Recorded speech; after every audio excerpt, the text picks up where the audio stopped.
Dunia otomotif saat ini sudah semakin canggih. Dan salah satu kecanggihan yang paling bisa dilihat dari kemajuan dunia otomotif adalah transmisinya.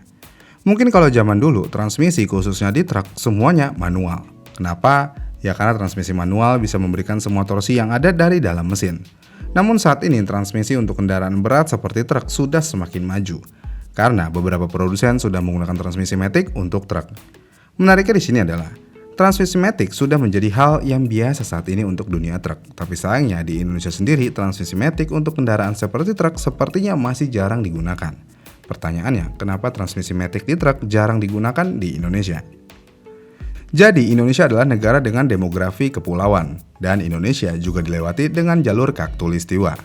Dengan demikian, Indonesia adalah salah satu negara yang memiliki gunung terbanyak dengan 129 gunung status aktif dan 500 gunung status tidak aktif.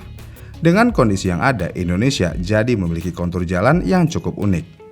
Jika dilihat dari kontur jalanan di Indonesia yang memiliki jalanan berbukitan lembah maupun pegunungan, jadi nggak salah kalau di daerah pedalaman maupun pelosok Indonesia, mobil ataupun truk dengan transmisi manual adalah pilihan utamanya.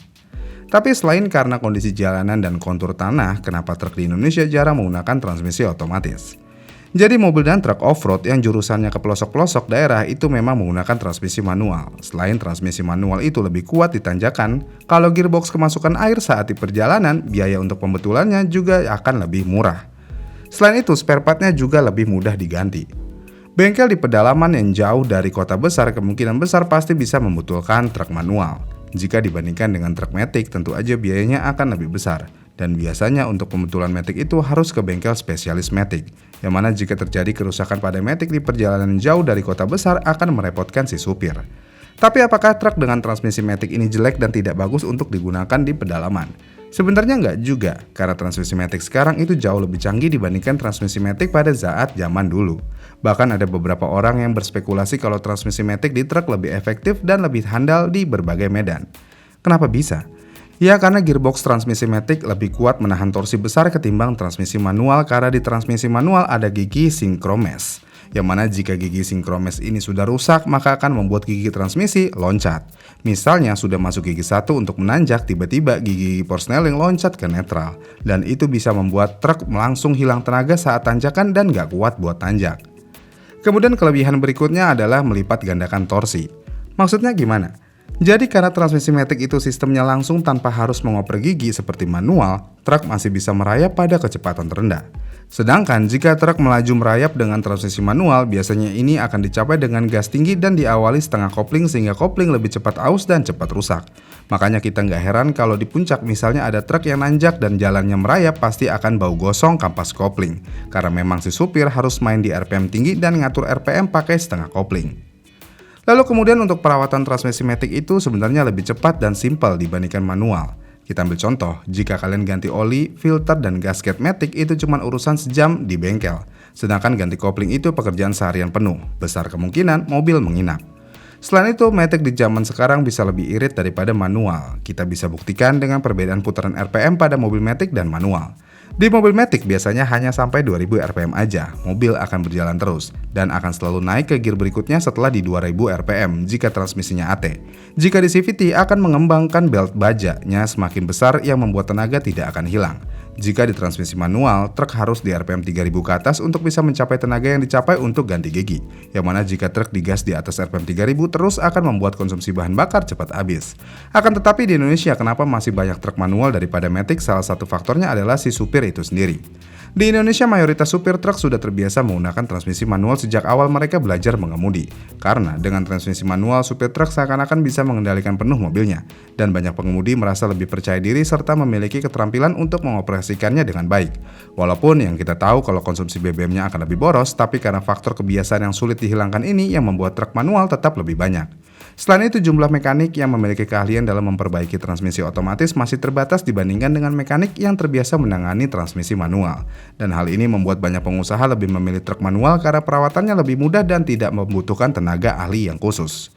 Kemudian infrastruktur jalan di Indonesia masih beragam, mulai dari jalan tol yang mulus hingga jalan berbatu dan berlumpur di daerah pedesaan atau pertambangan. Truk dengan transmisi manual memberikan kontrol yang lebih baik bagi pengemudi dalam menghadapi berbagai kondisi jalan ini.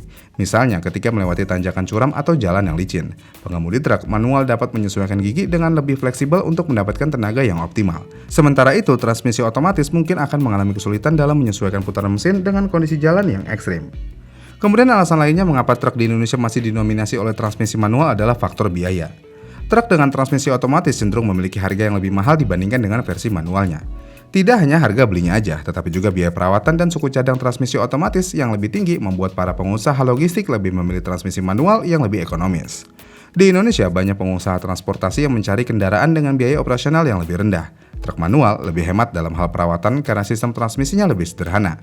Dan jika terjadi kerusakan pada gearbox, biaya perbaikannya lebih murah dibandingkan dengan overhaul transmisi matic. Ditambah lagi dengan matic membutuhkan teknologi dan mekanik khusus. Tapi kalau mau dibandingkan nih, lebih baik mana truk transmisi manual atau truk transmisi matic? Yang pertama kita coba dari kelebihan truk dengan transmisi otomatis. Pertama, kemudahan pengoperasian. Jadi truk otomatis lebih mudah dikendarai karena pengemudi tidak perlu repot-repot mengganti gigi secara manual dan memainkan pedal kopling bahkan menahan setengah kopling saat tanjakan. Lalu yang kedua, mengurangi kelelahan pengemudi karena tidak perlu sering menginjak kopling dan memindahkan gigi. Pengemudi bisa lebih nyaman terutama dalam perjalanan jauh atau lalu lintas padat di perkotaan. Lalu yang ketiga, lebih aman untuk pemula. Supir yang kurang berpengalaman dapat lebih mudah mengoperasikan truk otomatis karena sistemnya lebih sederhana dibandingkan dengan truk manual. Yang mana biasanya untuk truk manual si supir harus sudah berpengalaman atau yang sudah memiliki jam terbang tinggi untuk bisa mengoperasikan truk manual. Karena repotnya harus mengoper gigi dan memainkan pedal gas. Karena yang kita tahu, truk itu ada yang juga memiliki 18 gigi. Kebayang nggak tuh seberapa ribet oper giginya? Mau masukin gigi 5 malah ke gigi 7. Kemudian bagaimana dengan truk manual? Yang pertama tentu aja harga terjangkau, biaya untuk membeli truk lebih murah dan perawatan lebih mudah. Yang kedua, efisiensi bahan bakar lebih baik. Ini bisa terjadi jika dikemudikan dengan baik. Konsumsi bahan bakar bisa lebih hemat dibandingkan otomatis, tapi balik lagi, pengalaman dan jam terbang si supir yang menentukan ini. Lalu kemudian lebih mudah diperbaiki. Seperti yang sudah disebutkan sebelumnya, mekanik yang bisa menangani transmisi manual lebih banyak daripada transmisi matic dan ditambah suku cadangnya lebih tersedia. Kalau dari segi kekurangannya gimana nih? Jadi kekurangan truk dengan transmisi otomatis tentu aja harga lebih mahal, kurang fleksibel di medan berat seperti tanjakan ekstrim atau jalan berlumpur. Lalu efisiensi bahan bakar karena dalam beberapa kasus truk otomatis bisa lebih boros bahan bakar, terutama jika teknologinya belum terlalu canggih. Dan terakhir sulit diperbaiki di daerah terpencil, karena masih jarangnya suku cadang dan mekanik yang bisa menangani transmisi otomatis dan di daerah tertentu. Lalu kekurangan truk dengan transmisi manual adalah yang pertama membutuhkan keahlian pengemudi karena seperti yang dibilang sebelumnya nggak semua pengemudi bisa mengoperasikan transmisi manual dengan optimal. Lalu tentu aja akan lebih melelahkan karena pengemudi harus sering mengganti gigi dan menginjak kopling yang bisa menyebabkan kelelahan terutama dalam perjalanan panjang. Dan yang terakhir, perpindahan gigi kurang halus jika pengemudi kurang jago dalam pengoperasian perpindahan gigi dan berdampak pada umur mesin. Jadi dari semua ini kita bisa lihat kalau faktor kebiasaan itu sangat berpengaruh dengan keberadaan truk matic di Indonesia. Tapi jika dari hasil perbandingan tadi dan kita berpikir kalau truk di Indonesia itu semuanya manual, kalian tuh salah besar. Emang iya? Ya kita bisa ambil contoh di Scania P410 B8x4. Biasanya mobil ini akan terlihat di pertambangan dan kita tahu kalau pertambangan itu di tengah hutan, jauh dari pusat kota. Akan tetapi truk Scania ini memiliki transmisi matic. Kalau dilihat dari spesifikasi yang ada, di situ tertulis gearboxnya 12 plus 2 speed, fully automated optic cruise, 2 pedal, jadi di dalam truk hanya terdapat gas dan rem aja. Adapun adaptive shifting yang mana perpindahan gigi otomatis menyesuaikan kebiasaan supir. Jadi untuk truk matic zaman sekarang itu sudah sangat canggih dan bisa diandalkan bahkan sampai di daerah pertambangan dan tengah hutan. Jadi kesimpulannya, transmisi mana yang lebih baik untuk truk di Indonesia? Jawabannya tergantung pada kebutuhan dan kondisi penggunanya. Jika mengutamakan efisiensi, bahan bakar, ketahanan, dan biaya operasional rendah, transmisi manual masih menjadi pilihan utama. Namun jika kenyamanan pengemudi dan kemudahan operasional lebih diutamakan, transmisi otomatis bisa menjadi solusi. Seiring dengan berkembangnya teknologi dan infrastruktur jalan di Indonesia, tidak menutup kemungkinan bahwa truk dengan transmisi otomatis akan semakin banyak digunakan di masa depan. Namun untuk saat ini, transmisi manual masih menjadi pilihan terbaik bagi kebanyakan pengusaha transportasi di Indonesia. Bagaimana menurut kalian? Komen di kolom komentar di bawah ya, dan jangan lupa like dan subscribe channel ini, dan sampai jumpa di video selanjutnya.